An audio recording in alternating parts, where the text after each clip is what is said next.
네, 반갑습니다. 이원주 재무사라고 합니다. 이번 강의는 재경관리사, 그중에 재무회계 과목의 입문 강의입니다.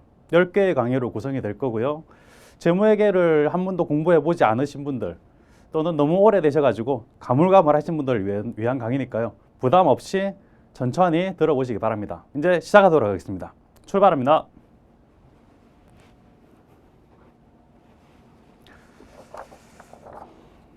네, 재무회계 시작하도록 하겠습니다. 보시는 바와 같이 재무회계고 재경관리사 입문 강의입니다. 교재를 출력하시는 게 좋은데 갖고 계시면 좋고요. 그리고 나는 어느 정도 실력이 있다, 조금 공부한 적이 있다 그러신 분들은 그래도 보셔야 되는데 화면에 띄워놓고 PDF 파일이 있으니까 화면에 띄워놓고 같이 보셔도 되고, 아니면 그냥 출력하셔서 줄도 꺼 보시고 필기도 하시고 그렇게 수업 들으시는 게 훨씬 도움이 되실 겁니다. 재무회계 한 페이지, 교재 한 페이지 넘겨보시면 목차가 나오고요. 목차는 보시면 뭐 10개의 챕터로 구성이 되어 있으니까 10개의 강의, 챕터별로 강의가 나와 있고요. 또 한 페이지 펴보시면 1페이지가 시작됩니다. 회계란 무엇인가 라고 적혀 있죠. 회계란 무엇인가. 회계란, 교재 보시는 바와 같이 회계의 정의, 회계는 뭔가를 전달하는 과정입니다. 뭘 전달할까요? 정보를 전달하는 거죠. 회계정보 이용자들에게 합리적인 의사결정을 위해서 정보를 전달하는 과정이 바로 회계라는 겁니다. 그래서 회계의 정의는 누구? 정보 이용자. 어떤 정보? 회계정보 이용자. 회계정보 이용자. 회계정보를 이용하는 사람이니까 회계정보 이용자죠. 이용자가 어떤 의사결정을 하는데, 합리적인 의사결정, 당연한 이야기죠. 의사결정하는데 어떤 정보를 식별, 측정, 전달하는 과정이다. 전달하는 과정. 키워드 중심으로 보시면 되고요. 우리 재경관리사 시험에도, 재경관리 시험은 상당히 수준 높은 시험이죠. 도전하시는 분들도 의미 있고 또 공부하시는 데도 의미가 있고, 하지만 그렇게 어려운 시험은 아닙니다. 그래서 이런 정의가 시험에 출제가 돼요. 출제되는데 틀린 보기로는 잘 안 나옵니다, 사실. 그래서 맞는 보기로 잘 출제가 되니까 암기하실 필요는 없고 그냥 넘어가지 마시고요. 볼 때마다 읽고 지나가시기 바랍니다. 주의 깊게 읽고 지나가시는 거죠. 그냥 읽고 지나가지 마시고 신경 쓰면서 소설책 읽듯이, 시집 읽듯이, 수필집 읽듯이 읽는다면 그건 공부가 아니겠죠. 천천히 여유롭게 집중해서 읽고 넘어가시기 바랍니다. 회계의 정의는 이렇습니다. 회계정보 이용자가 합리적 의사결정을 할 수 있도록 회계정보를 식별, 측정, 전달하는 과정이다. 식별, 측정, 전달 중에 전달이 더 중요한 단어예요. 그래서 회계의 정의는 이렇다. 회계의 목적 비슷합니다. 회계의 목적 보시면 정보 이용자가 경제적 의사결정을 하는데 유용한 정보 제공한다. 그게 똑같죠. 그냥 비슷하다. 별거 아니네 라고 생각하시면 되고요. 마지막 회계정보 이용자. 회계정보 이용자가 어떤 사람이냐면 회계정보를 이용하는 사람이죠. 별거 없습니다. 거의 모든 사람이라고 생각하시면 됩니다. 우리 주변에 보이는 거의 모든 사람들. 회계정보 이용자, 어떤 기업의 회계 관한 정보를 이용하고 싶은 사람은 가장 궁금한 사람, 우리 회사가 어떨까? 경영자입니다. 경영자도 회계정보 이용자가 되고요. 그 회사에서 일하는 사람들, 우리 회사가 좋은 회사인 것 같은데 얼마나 좋은 회사일까? 소문으로만 좋은데, 유명하긴 한데 내실은 있을까라는 의문을 가질 수 있습니다. 종업원도 당연히 회계정보 이용자입니다. 우리 동네, 우리 지역에 어떤 회사가 큰 회사가 있다는데, 뭐 삼성전자면 삼성전자, 현대자동차, 현대자동차, 어떤 큰 회사가 글로벌 기업이 있다는데 진짜로 좋은 회사인가? 그 회사가 어떤가? 일반 대중들도, 그 지역 주민들까지도 회계정보 이용자가 될 수 있습니다. 그리고 가장 많이 회계정보를 이용하는 사람들은 뭐 기업의 회계 담당자가 될 수도 있겠고, 주식 투자하는 주주들, 채권자들이 될 수도 있겠죠. 거의 모든 사람들입니다. 그래서 큰 기업 같으면 글로벌 기업이다. 그러면 우리나라 전체 국민들이 다 회계정보 이용자가 될 수가 있습니다. 그래서 일반 대중까지 다 포함하는 그런 개념이고요. 경영자, 직원, 뭐 투자자가 대표적인 정보 이용자가 될 수가 있는데, 그냥 투자자가 아니고 잠재적 투자자까지 회계정보 이용자에 포함이 된다라는 거죠. 잠재적 투자자가 어떤 사람이냐? 그냥 모든 사람입니다. 지금 한 3살, 5살 되는 꼬마 애기들도 나이가 들면 투자자가 될 수 있겠죠. 잠재적 투자자입니다. 다 될 수 있죠. 그리고 대표적인 사람 경영자도 있습니다. 직원들도 있겠죠. 실제로 경영자는 내부에서 뭐 모든 결정을 하는 사람이기 때문에 굳이 회계 정보가 필요하냐라고 생각할 수 있는데 필요합니다. 당연히 필요하죠. 경영자도 재무제표 다 봅니다. 머릿속에 나 있진 않아요. 그래서 거의 모든 사람이다 라고 생각하시면 되고요. 그래서 회계는 이렇게 폭넓은 의미가 있고 회계의 목적, 회계의 정의 거의 비슷하고 회계정보 이용자는 투자자, 잠재적 투자자, 경영자, 일반 대중 합해서 거의 모든 사람들이다 라고 간단하게 하시면 됩니다. 어려울 게 전혀 없어요. 회계란 뭔가 복잡해 보인다, 어려워 보인다, 전혀 그렇지 않습니다. 쉽게 생각하시기 바랍니다. 저와 같이 계속 쉽게 공부하시면 전혀 어렵지 않게 접근할 수 있을 겁니다. 재무회계도 있고 원가회계도 있다는데 재무회계는 뭐고 원가회계는 뭐냐? 이거는 보고 대상이 누군지에 따라 조금씩 달라지는 그런 개념이에요. 재무회계는 누구한테 보고하냐? 대상자. 외부입니다. 외부인. 기업 외부에 있는 사람. 원가회계는 내부인데 대표적으로 경영자. 사장님, 회장님을 위한 회계가 원가회계라고도 하고 뭐 관리회계라고도 하고 합해서 원가관리회계라고도 합니다. 우리 재경관리사 과목에는 원가관리회계라는 과목이 있습니다. 뭐 엄격하게 구분하시는 분도 계십니다. 원가회계가 뭐고 관리회계가 뭐고 엄격하게 구분하는 분도 계시는데 우리 공부하는 사람 입장에서는 그냥 원가회계나 관리회계나 그게 그거다. 합해서 원가관리회계라고 부른다. 라고 생각하시면 됩니다. 엄격하게 구분하실 필요가 없어요. 시험에 물어보지도 않고 누가 뭐 원가회계랑 관리회계랑 뭐 비슷하다고 해서 그 틀렸다. 그게 다르다. 이렇게 뭐 따질 사람도 없습니다. 우리가 아직 알아야 될 거는 재무회계는 외부인을 위한 외부 대표적으로 주주, 채권자, 기타 등등 기업 외부에 있는 사람. 주주가 왜 기업 외부자입니까? 내부자 아닙니까? 주주는 기업 내부에 있을 수도 있고 외부에 있을 수도 있는데 원칙적인 개념은 기업 외부에 있는 사람입니다. 외부에서 기업을 위해서 투자를 하죠. 주식도 사고. 채권자는 기업에 돈을 빌려주는 사람, 채권. 받을 수 있는 권리를 가진 사람, 채권. 돈을 빌려주면 받을 수 있는 권리가 있겠죠. 그런 채권자, 외부인입니다. 원가회계는 내부 경영자 사장님을 위한 회계예요. 그래서 내부적으로만 본다. 그래서 재무회계는 외부에 있는 이해관계자들, 회계정보 이용자들이 다 같이 봐야 되기 때문에 엄격한 규칙을 따라야 됩니다.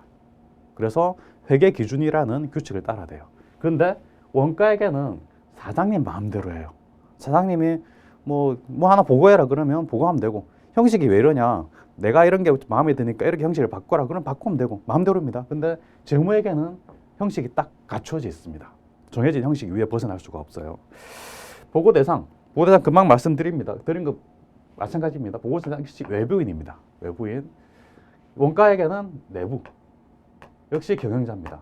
사장님, 회장님을 위해서 쓰는 건데 자유롭게 사장님, 회장님이 자유롭게 형식이나 모든 보고 대상, 보고 관련된 거를 정할 수 있다라는 거죠. 재무회계 쪽에서 보고하는 결과물은 재무제표라는 게 정해져 있습니다. 재무제표, 뭐 재무상태표라든지 손익계산서, 포괄손익계산서, 현금흐름표, 뭐 주석까지 포함해서 재무제표 정해져 있는데 원가관리회계에서는 정해진 게 없어요. 마음대로입니다. 사장님 마음대로인 거죠. 사장님을 위하는 거니까. 작성 기준, 재무회계는 엄격합니다. 기업회의 기준이 있어요. 회계 기준. 회계 기준에는 뭐 몇 가지가 있는데 우리 재경관리사 재무회계에서는 국제회계 기준을 사용할 겁니다. 한국채택 국제회계 기준. 우리 회계관리 1급, 2급 하신 분들은 일반 기업 회계 기준을 공부하셨을 거예요. 그리고 전산회계 시험 많이 보실 텐데 전산회계 공부하신 분들도 일반 회계 기준을, 일반 기업 회계 기준을 공부를 하신 겁니다. 근데 우리 재경관리사는 수준이 좀 높습니다. 한국채택 국제회계 기준으로 공부를 하시는 겁니다. 좀 수준이 있죠. 그렇다고 어려운 건 아닙니다. 특별히 어려운 건 아니고 비슷합니다. 비슷한데 쓰이는 용어 그리고 뭔가 서술된 문장이 조금 다를 뿐이죠. 작성 기준, 원가회계는 또 자유입니다. 작성 기준 없어요. 사장님 마음대로인 거죠. 내부적인 기준, 기업 내부의 기준으로 합니다. 기업 내부 기준이라는 게 뭐 다른 게 없고 사장님이 원하는 임원진이 원하는 대로 간다는 거죠. 다음에 재무회계의 주안점, 재무회계 중심이 되는 거는 과거 정보. 재무제표를 만들 때 과거에 일어난 사건을 회계 처리해가지고 재무제표를 만들 수밖에 없어요. 미래에 어떻게 될 것이다 라는 거를 재무제표에 넣을 수가 없습니다.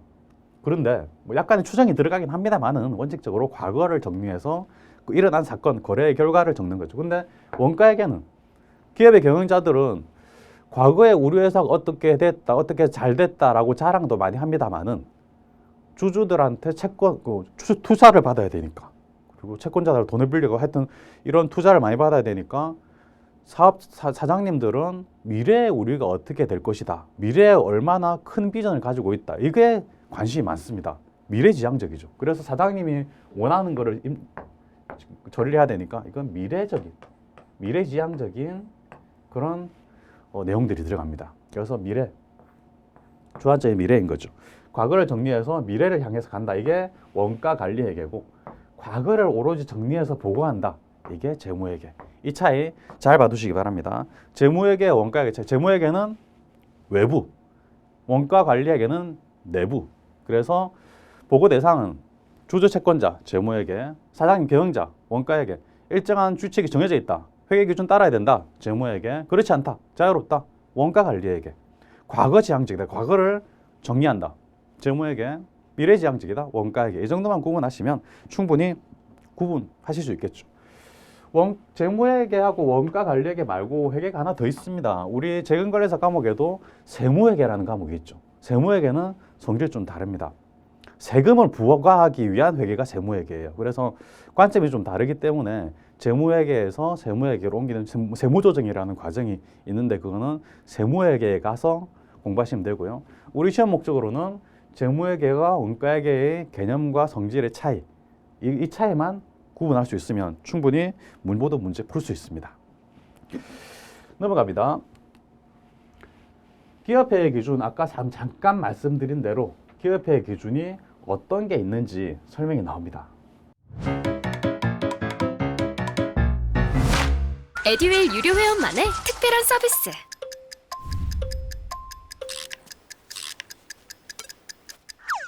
하치하차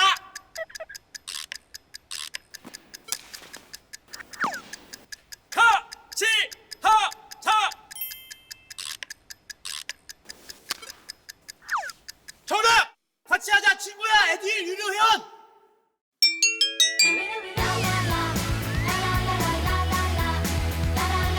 친구 소개하고 현금 받는 혜택. 오직 에듀윌 유료 회원에게만. 에듀윌. 우리 재건관리사 시험에는 한국재택국제회계 기준을 따라서 서술이 돼 있고 출제도 되고, 그러니까 우리는 국제회계 기준을 공부해야 되겠죠.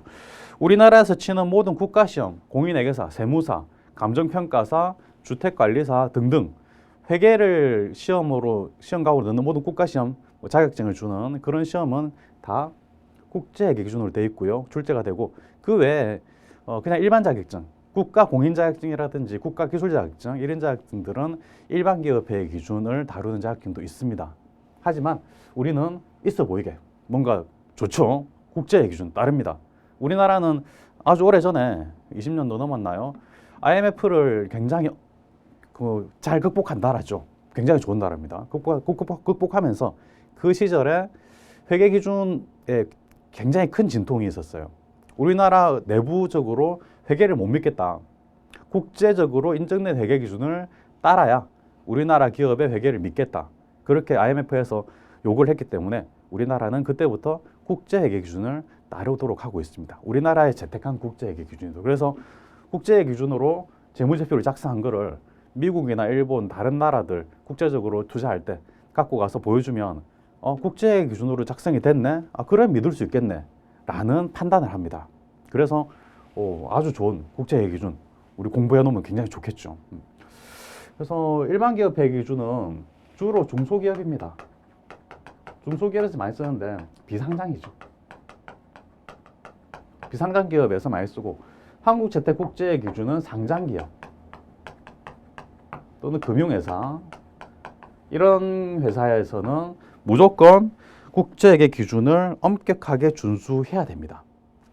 이런 회사는 일반 기업 회계 기준을 사용할 수 없어요. 그런데 비상장의 경우에는 비상장 기업의 경우에는 국제 기준 써도 되고 일반 기업 회계 기준 써도 돼요. 둘 중에 하나 선택할 수 있게 돼 있습니다.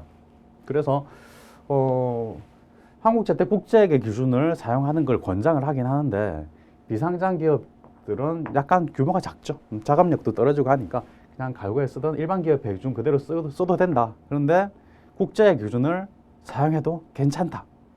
상장회사, 금융회사는 일반 기업 기준 쓰지 마라. 국제 기준만 써라. 이렇게 규정이 되어 있어요. 그게 이제 동그라미에서 3번의 기업회 기준에 대한 내용이고요. 그것만 아시면 됩니다. 우리 시험은 국제 기준으로 나오고 국제 기준을 계속 공부를 하게 될 거다라는 것만 아시면 되시고요. 회계 연도 말씀드리겠습니다. 회계 연도는 회계를 어느 기간으로 자를 것인가. 보통 우리나라의 회사들은 1월 1일부터 12월 31일까지로. 우리나라 회사들의 한 70% 이상 80% 가까이 회계 연도는 1월 1일부터 10월 30일까지로 정해져 있습니다. 근데 뭐 다르게 할 수도 있어요. 4월 1일부터 그 다음에 3월 말까지 또는 7월 1일부터 그 다음에 6월 말까지 이렇게 정하게 정해서 사업을 영위할 수도 있습니다. 그때 뭐 그 기간에 맞춰서 세무신고도 하고 보고도 하면 되니까 재무제표 만들고 하면 되니까 그 크게 상관없어요. 그리고 우리가 알아야 될 개념은 올해, 단기 그러면 올해를 말합니다. 올해 1월 1일부터 10월 30일까지. 전기 그러면 작년입니다. 전기. 차기 그럼 내년. 그럼 단기초는 1월 1일. 단기 말은 12월 31일. 보통은 이렇다는 거죠. 단기초가 7월 1일인 회사도 있고 단기 말이 6월 말일인 회사도 있고 그렇습니다. 근데 보통은 1월 1일부터 10월 31일까지가 되는 거고요. 그럼 전기 말은 전기 12월 31일입니다. 근데 회계에서는 전기 말하고 단기 초하고 거의 같다고 봅니다. 12월 31일 밤 12시하고 1월 1일 00시하고는 같은 시간이죠. 그래서 회계에서는 전기 말과 단기 초 같다고 생각하고 그 다음에 단기 말하고 차기 초 역시 같다고 생각합니다. 역시 똑같죠. 12월 31일 밤 12시나 1월 1일 00시나 똑같은 시간이니까 같다고 생각합니다. 그래서 전기에서 단기로 이월된다. 전기 이월. 단기에서 차기로 이월한다. 차기 이월. 이럴 때 전기말과 단기초 같은 숫자를 쓰면 되고 단기말과 차기초 같은 숫자를 쓰면 되는 겁니다. 그냥 개념으로 아시는 거니까 그냥 우리 1페이지 아래쪽에 그림만 보고 넘어가셔도 크게 상관없습니다. 어렵게 생각하지 마시고 우리 인문 강의는 마음 편하게 들으시고 확실히 복습은 하셔야 됩니다. 예습할 필요는 없으신데 복습은 반드시 하시고 복습하실 때 뭐 심각하게 암기하고 이해 못하겠다 뭐 왜 이렇게 안 외워지지 이런 너무 심각하게 보지 마시고요. 인문에서 스트레스 받으시면 안 돼요. 인문 강의 끝나고 본 강의 들어가서 우리 기본서 볼 때 그때 열심히 진짜 심각하게 하시면 되고 지금은 마음 편히 들으시기 바랍니다. 다음에 현금주의 발생주의 있습니다. 우리 교재 2페이지죠. 현금주의는 현금이 들어오면 이익, 현금이 나가면 손해. 발생주의는 현금은 들어오진 않았는데 내가 받을 권리가 생겼다. 그럼 이익입니다. 외상으로 팔았을 때. 외상으로 매출했다. 외상으로 매출한 것도 매출한 거죠. 한 달 뒤에 돈 받기로 했다. 그러면 매출한 시점에서 수익을 인식합니다. 그게 발생주의입니다. 현금주의는 외상으로 매출한 건 수익이 아니에요. 현금 받은 것만 수익입니다. 그래서 우리 회계에서는 발생주의를 채택하고 있습니다. 현금주의는 우리 어릴 때 봤던 뭐 용돈기 입장 뭐 그런 간단한 가정에서 쓰는 가계부 이런 거 쓸 때 현금주의를 쓰는 거고 우리는 가게에서 쓰는 게 아닙니다. 우리는 거창하게 있어 보이게 기업에서 쓰는 회계를 하고 있는 거니까 발생주의를 따라가야 됩니다. 그 정도 이해하시면 되고요. 그 다음에 복식부기, 단식부기 나옵니다. 복식부기 우리는 계속 복식부기를 할 겁니다. 분계라는 걸 할 텐데요. 차변과 대변 이중으로 기입을 하고 이중으로 장부를 만드는 그래서 자기 검증 기능이 있는 그런 회계를 할 텐데요. 우리가 계속 할 게 복식부기입니다. 단식부기는 어릴 때 했던 역시 뭐 집에 쓰는 가계부라든지 용돈기 입장, 금전 출납부 그런 형태의 회계다라고 생각하시면 됩니다. 그다음에 개인기업, 법인기업. 개인기업은 개인이 그냥 장사하는 걸 말해요. 우리가 시중에서 보는 길거리에서 보는 식당 또는 문방구 이런 가게들이 거의 다 개인기업입니다. 식당들 중에도 큰 식당은 법인으로 운영을 하는 곳도 있습니다만은 보통은 개인기업이고 법인기업은 우리가 알고 있는 회사들, 큰 회사들 그런 회사들이 법인기업인데요. 법인기업에서는 대표자하고 법인하고는 완전히 다른 사람입니다. 법인하고 사장님, 대표자 완전히 다른 사람이에요. 법인이라는 거는 법에서 인정하는 사람이다 라는 거고 대표자는 자연인이에요. 자연적으로 태어난 사람이 자연인이죠. 그래서 법인 기업이다 그러면 법인도 또 하나의 인격체를 가지고 있습니다. 인격체, 법에서 인정하는 인격체가 있어요. 그게 법인인데 인격체, 글자가 잘 안 써요. 죄송합니다. 인격체. 그래서 법인 스스로도 사람과 비슷하게 계약의 주체가 될 수가 있고 그리고 부동산을 소유할 수도 있고 여러 가지 법률적인 행위가 가능하죠. 그게 법인입니다. 그래서 법인이 가지고 있는 자동차, 부동산 모든 게 대표자 게 아니라 법인 겁니다. 그래서 법인과 대표자는 엄격하게 분리되어 있어가지고 법인의 돈을 대표자가 마음대로 쓸 수가 없고 대표자도 일종의 근로자로서 법인으로부터 월급을 받아서 쓰게 됩니다. 개인기업은 다르죠. 개인기업은 기업의 돈이 대표자의 돈 분리하지 않습니다. 분리할 수도 없고 그래서 좀 차이가 있다. 보통은 법인기업이 훨씬 규모는 크죠. 매출이 워낙 크면 보통은 매출이 워낙 커지면 뭐 수십억 되고 수백억 된다. 그러면 세금을 워낙 많이 내야 되기 때문에 법인으로 전환해가지고 절세도 하고 관리도 엄격하게 하고 그런 경우가 많이 있습니다. 그 정도 이해하시면 되고요. 그 다음에 재무제표가 나옵니다. 5가지. 국제 기준에서 정하는 재무제표는 이 5가지. 이 5가지는 일반 기업 회계 기준하고도 큰 차이가 나지는 않습니다. 재무상태표, 포괄손익계산서, 자본변동표, 현금흐름표, 주석 5가지가 있다는 것은 반드시 암기를 하셔야 됩니다. 이거는 근데 지금 당장 암기하라는 말이 아니고 입문 강의 다 보고 그 다음에 본 강의를 계속 듣다 보면 머릿속에 남을 거예요. 그래서 저절로 암기가 되실 텐데 나는 빨리 암기하고 싶다. 그럼 좋습니다. 빨리 암기하셔도 좋습니다. 계속 말씀드릴 겁니다. 재무제표. 우리나라 국제 기준, 우리나라 한국재택국제회계 기준에서 정하는 재무제표는 5가지다. 재무상태표, 포괄손익계산서, 현금흐름표, 자본변동표, 주석 5가지라는 거 반드시 아셔야 되고 재무상태표는 키워드 일정 시점의 재무상태 나타내는 표고요. 손익계산서, 포괄손익계산서 일정 기간의 경영성과 이거 반드시 구분하시기 바랍니다. 시점의 재무상태, 시점이라는 것은 보통은 회계 기말을 말합니다. 보통은 12월 31일이죠. 또는 회사에 따라서는 뭐 6월 말이 될 수도 있고 뭐 3월 말이 될 수도 있고 합니다만은 보통 기말 시점에 재무상태를 나타내는 게 재무상태표니까 재무상태를 나타내겠지. 뭐 쉽네요. 손익계산서, 포괄손익계산서는 기간입니다. 기간 보통 회계 기간을 말해요. 1월 1일부터 12월 31일까지의 경영성과. 경영성과라는 거는 이익을 얼마나 많이 냈을까 해서 수익 빼기 비용 해가지고 단기 순이익을 나타내는 게 바로 경영성과고 포괄손익계산서라는 겁니다. 재무상태는 뭐냐? 우리 회사의 자산이 얼마나 있지? 또는 갚아야 될 부채가 얼마나 있을까? 자산 빼기 부채하니까 순수 자본이 얼마나 될까? 이런 내용들을 표시하는 게 재무상태표예요. 자세하게 배우게 될 겁니다. 자본변동표는 뭐 그냥 자본이 변동하는 것을 나타내는 표다. 현금흐름표는 현금이 들어오고 나온 것을 표시해 놓은 표다.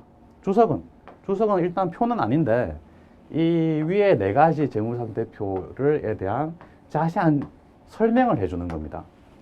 그래서 자산 중에 현금이 얼마나 있다고 기록되어 있는데 이 현금 중에는 어떤 형태의 현금이 있다라고 자세한 설명을 해주는 겁니다. 그래서 주석은 표는 아니지만 그래도 재무제표의 하나로 포함이 된다라는 거 중요합니다. 그래서 재무제표는 뭐냐? 5가지가 있다. 이 5가지 반드시 알고 계셔야 됩니다. 재무상태표, 포괄손익계산서, 자본변동표, 현금흐름표, 주석 5가지다라는 거 반드시 기억하시면 좋겠고 밑에서 하나하나 또 보도록 하겠습니다. 재무상태표에 대해서 나옵니다. 재무상태표에는 아까 잠깐 말씀드린 것처럼 자산, 부채, 자본이 표시가 됩니다. 자산, 부채, 자본, 재무상태표.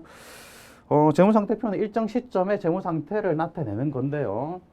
우리 교재 2페이지 아래쪽에는 재무상태표부터 주석까지 동그라미 1, 2, 3, 4, 5번 해가지고 포괄적으로 설명해놨고, 지금 여기 나온 내용은 우리 교재 3페이지입니다. 3페이지에 재무상태표. 그래서 재무상태표는 자산, 부채, 자본이 기록된다라는 설명을 드리는 건데요. 재무상태표에 자산, 부채, 자본 세 가지 정보가 들어가는데, 자산은 뭐냐? 자산은 우리 회사가 가지고 있는 자산, 말 그대로 재산입니다. 일반 보통 우리 보통 사람들을 생각하면 집을 하나 산다. 요새 아파트 값이 많이 올랐을 것 같은데 아파트를 산다 라고 가정하면 10억짜리 아파트 사는데 우리 돈 8억이 있고 거기다 은행 대출 2억, 그걸 합해가지고 10억짜리 집을 샀다고 생각합시다. 8억은 그러면 8억은 우리 순수 자본입니다. 자본. 2억은 은행에서 대출 받았으니까 갚아야 되는 부채인 거죠. 합해서 자산이라고 합니다. 이 아파트를 사는데 2억을 은행으로부터 빌렸다고 해서 2억만큼은 은행 거다, 그러진 않죠. 화장실은 은행 거다? 아닙니다. 안방만 우리 거고 거실은 은행 거다, 그렇지 않습니다. 10억 전체 아파트가 다 우리 게 됩니다. 2억은 우리 것 중에 갚아야 될 부채에 불과한 거죠. 그래서 자본과 부채를 합하면 자산이 되는 겁니다. 그리고 거꾸로 자본은 자산 빼기 부채, 이렇게 쓸 수 있겠죠. 그렇죠? 자산은 자본 플러스 부채니까 자본을 두고 부채를 이렇게 옮겨가면 마이너스 돼가지고 자본은 자산 빼기 부채다라고 쓸 수 있는 거죠. 그럼 자산의 개념은 과거, 현재, 미래가 있습니다. 자산이란 과거의 거래나 사건의 결과로 현재 기업 실체에 의해 지배되는, 그리고 미래 경제 효익을 창출할 것으로 기대되는 자산을 말한다. 미래가 또 나오죠. 과거 사건의 결과여야 됩니다. 우리 아까 좀 배웠듯이 재무회계는 과거를 정리해야 된다는 거죠. 과거에 어떤 사건이 일어난 거를 정리해서 보고하는 겁니다. 그래서 과거에 어떤 사건, 거래한 사건이 있어야 되고, 그게 이제 현재 기업 실체에 의해 지배된다.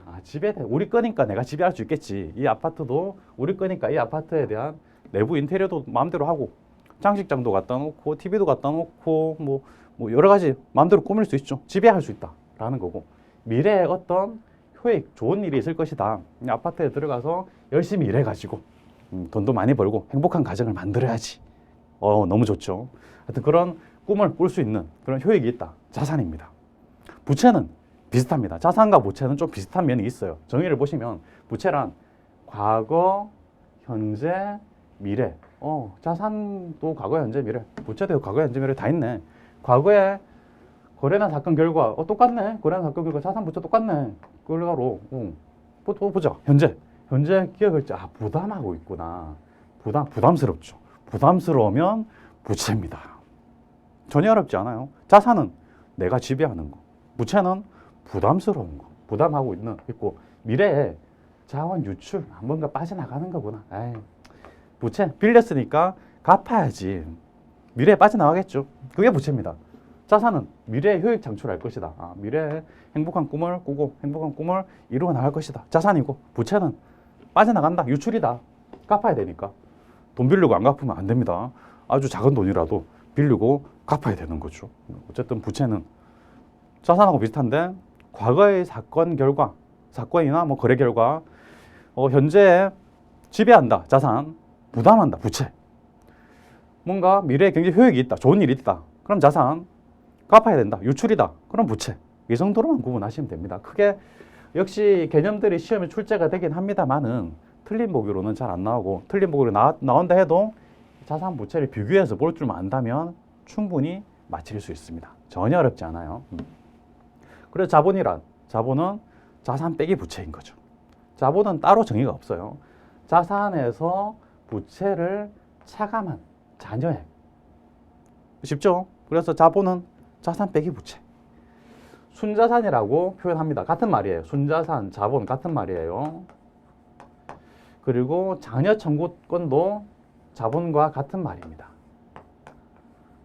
자본은 뭐 워낙에 중요한 거기 때문에 본인 입장에서 좀 이 정의를 다르게 할 수가 있는데 어쨌든 우리가 알아야 되는 정의는 자본은 자산 빼기 부채고 순자산과 같은 말 그리고 자녀 청구권이란 말하고도 같다. 그 정도만 아시면 됩니다. 자녀 청구권 소유주의 자녀 청구권이다. 소유주는 주주를 말합니다.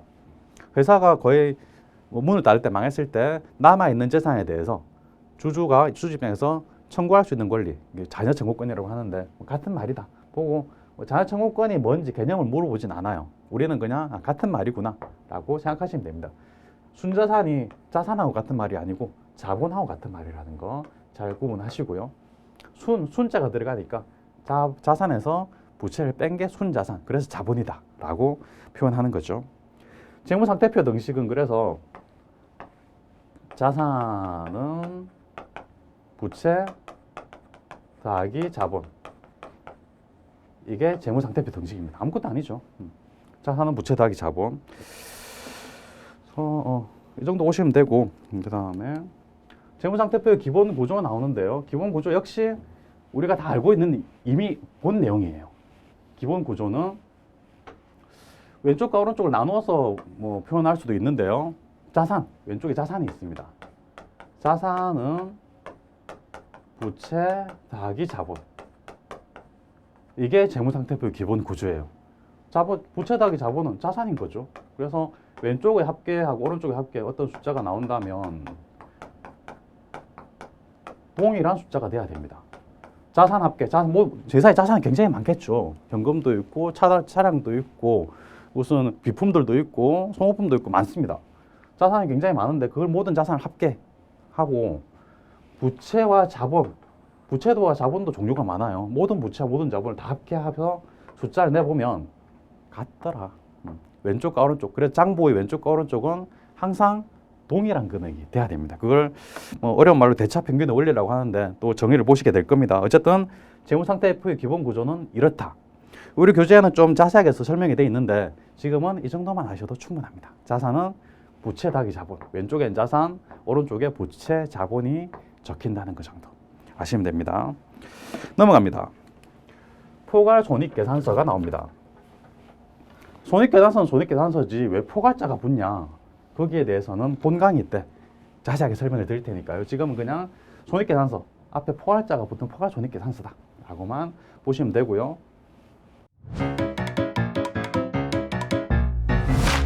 에듀윌 유료 회원만의 남다른 서비스.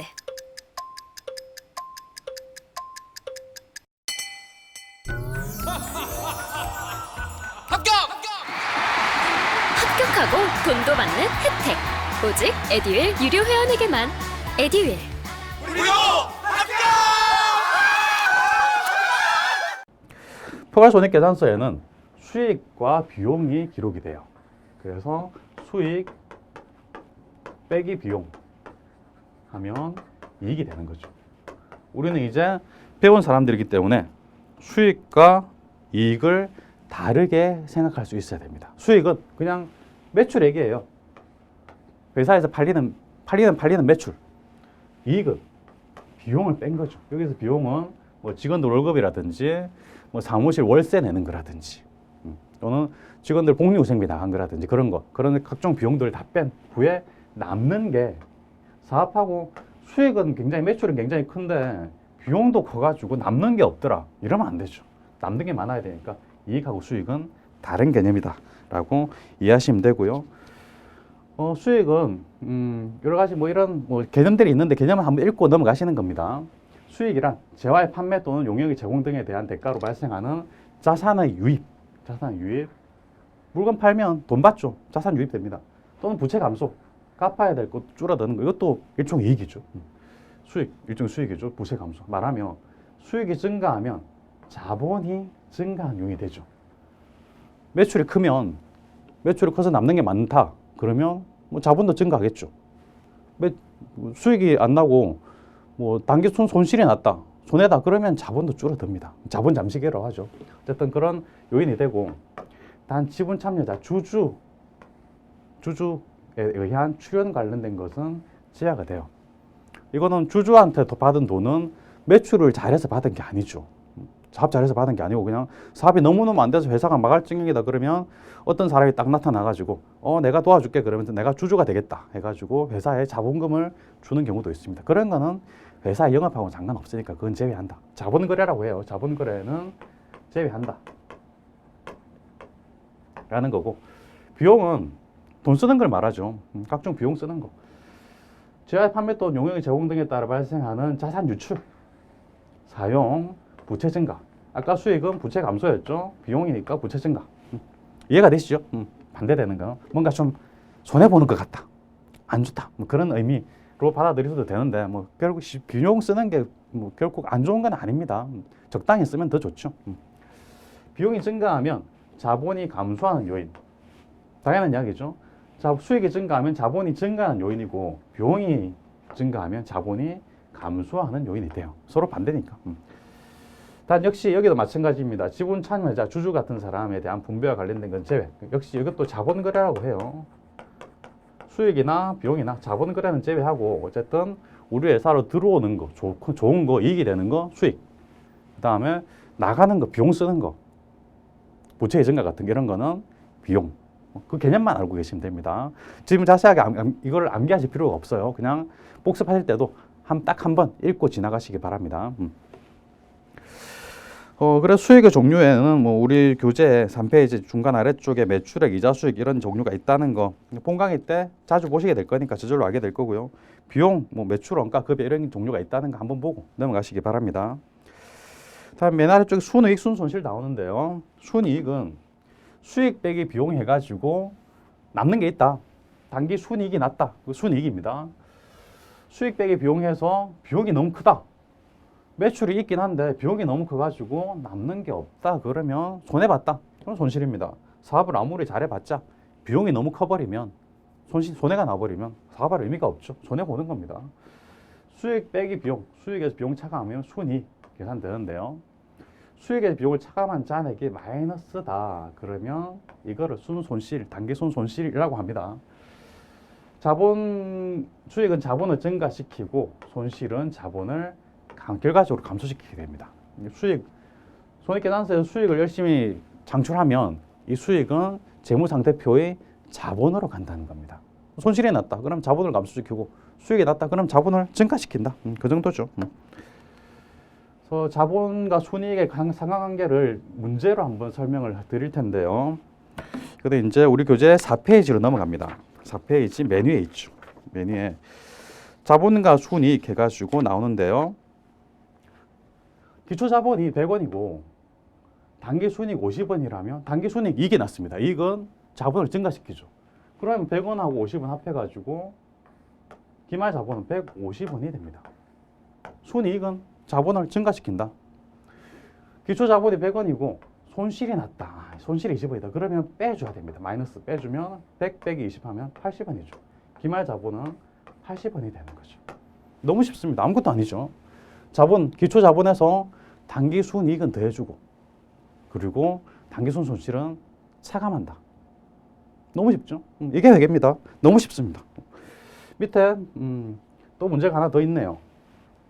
기초 자본이 10만 원, 기초 자산이 12만 원. 이거는 좀 계산을 해야 됩니다. 아까 우리 재무상태표 등식이란 걸 봤습니다. 자산은 부채 더하기 자본이다 라고 했죠. 기초자본, 기초자산, 기초란 말이 들어갔으니까 부채도 부채를 비교를 해야 되는데요. 물어본 게 기초 부채를 물어봤어요. 기초자본 10만원, 그럼 기초자본 10만원. 기초자산 12만원, 기초자산, 자산 12만원. 는 부채 더하기 자본이니까 부채가 얼마일까요? 2만원이죠. 아무것도 아니죠. 이런 아무것도 아닌 게 시험에 출제가 된다는 겁니다. 너무 쉽죠. 그래서 기초부채는 2만 원입니다. 그다음에 수익과 비용이 있습니다. 수익에서 비용을 빼면 단기 순이익이 나오죠. 수익 빼기 비용. 빼기 비용 하면 이익이다. 여기서는 순이익을 말해요. 수익이 20만 원이네요. 20만 원. 비용은 18만 원이라고 해요. 18만 원. 그럼 20만 원에서 18만 원 빼면 2만 원이 남네. 아, 2만 원이 이익이구나. 너무 쉽죠? 빼기만 잘하면 됩니다. 더하기 빼기만 잘하면 돼요. 그럼 2만 원 이익, 남네 순이익 2만 원. 와, 이렇게 쉬운 게 우리 수준 높다는 재경관리사 시험에 출제가 되는구나. 출제됩니다. 지금도 풀 수 있겠죠? 오케이, 좋습니다. 기말 자본은 얼마냐?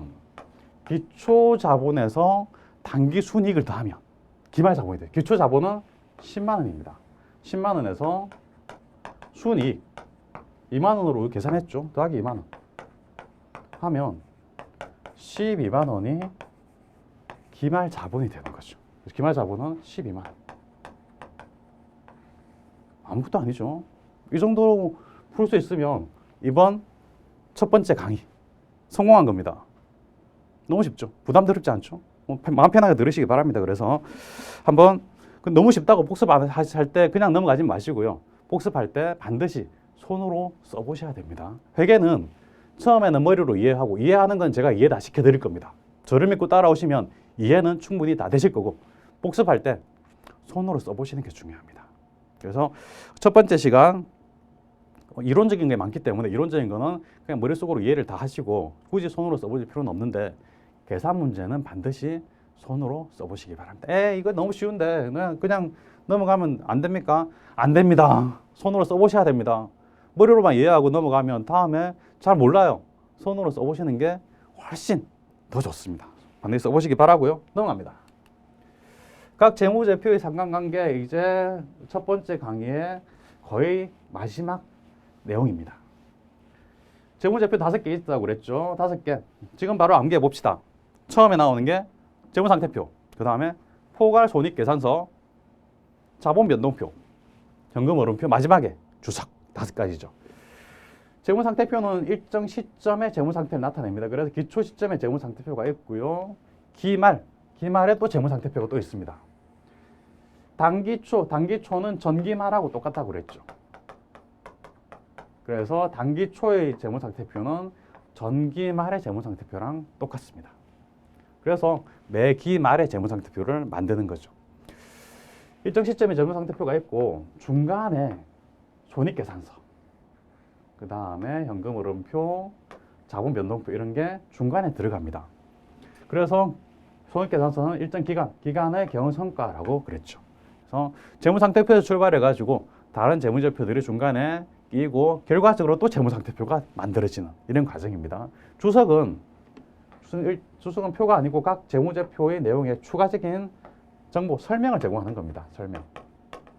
추가적인 설명해 주는 겁니다. 그래서 표로 구성되어 있지는 않고 표에 그냥 그냥 문장으로 되어 있다라고 생각하시면 되고 중요한 거는 5가지가 있다는 거. 다시 한번 재무상태표, 포괄손익계산서, 현금흐름표, 자본변동표, 주석 5가지가 있다는 거 반드시 알고 계시면 좋겠습니다. 다른 건 다 그냥 읽고 이해하시고 넘어가시면 되는데 금방 풀었던 계산 문제하고 이 5가지는 가능하면 암기를 하시면 좋을 것 같습니다. 재무제표, 재무상태표, 포괄손익계산서, 현금흐름표, 자본변동표, 주석 5가지가 있다는 거. 일정 시점의 재무상태표. 재무상태는 뭐냐? 자산부채 자본. 손익계산서, 일정 기간의 경영성과. 경영성과는 뭐냐? 수익 빼기 비용, 이익. 이게 경영성과.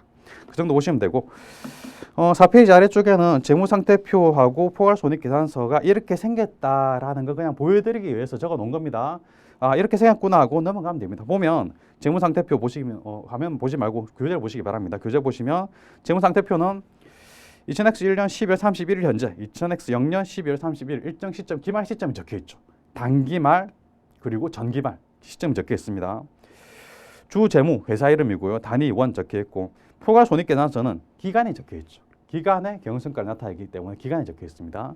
2000X 1년 1월 1일부터 12월 31일까지.